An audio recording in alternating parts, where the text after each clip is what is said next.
regarding this opportunity. So of course, first, say my thanks to the Office of Civil Defense, to Mamalu, for allowing me the opportunity to serve as one of your resource persons for this fight against PSDB. Of course, syempre taga-kawayan kasi ko, so assigned in the DILG Regional Office. So syempre, every week kong biyahe. So because of this, I was able to be with my family, my wife and my daughter for the whole week. So thank you for that. And also, it's really always a pleasure since at heart I will always be a Bilirano.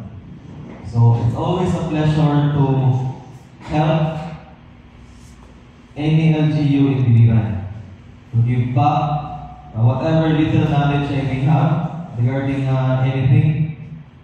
Kay sumama pa ni Sir Jerome in times of disasters, in times of calamities, we also as public servants might be affected. So, by strengthening the preparedness, by strengthening every division, every department, every office in the province, and making sure gobyerno, provincias of Biliran will be able to deliver its services to the people, we're also making sure our family will be able to better access those services. In return, itabangan sa dato atong pamilya. Kaya if any LGU, if ang probinsya will cease its operation, the first people who will be affected is us. Diba? Kita ang first na mag-suffer. So by ensuring that the government is functioning, that the government is delivering the services, the basic services, the critical and essential functions, despite and in spite, everything ang mga usmay modot. Imagine na lang ang pinaka-worst siguro, I'm not sure with the other ones, but sa ako lang experience, pinaka-worst na lang experience ng Bagyo, syempre, or duha. So, pag narinig na ako sa mga wala ito, di ko ako, parang medyo, na-shock ko pakita na ako sa Karay-Karay Bridge. Sa una, Bagyo, okay, Bagyo. But, sige lang, soon lang, wala lang ako. So, kung malagay ako ng Bagyo, tumbang kaway, mag-run out, normal lang.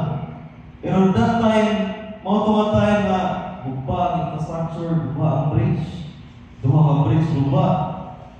Tanan, mga buwan, grabe ang flooding, ang mga building na kumay ng bato, na naabot na bisag asas sa kalsada. So, we have to prepare during those times kung sa itong insights, kung sa may lapses sa province during that time. What are the things that we could improve on? So, those experiences, maunay atong mahimong baon in coming up with our public service continuity plan. And to ensure that those problems, those issues and errors will no longer occur in cases, simbaho lang, it might happen again. So, as resource persons, resource speakers, ako yung always wish is for participants na engaging, na willing to learn, willing to participate. Kaya if yung participants why interesado, then bisa kung saan pa rin mag-discuss, bisa kung saan pa sayo pa sa kubangan, then it will always be useless. So thank you so much for being participative. Thank you so much for very engaging workshops. Kita ko rin na you're all very active during the workshops. Active kayo sa points. Or naghanda na ako ang pag-previous surgeon sa likod. Or nagpanghalan sa simbahan. So, thank you so much po. thank you so much to the province of Biliran, Sir John. Thank you so much.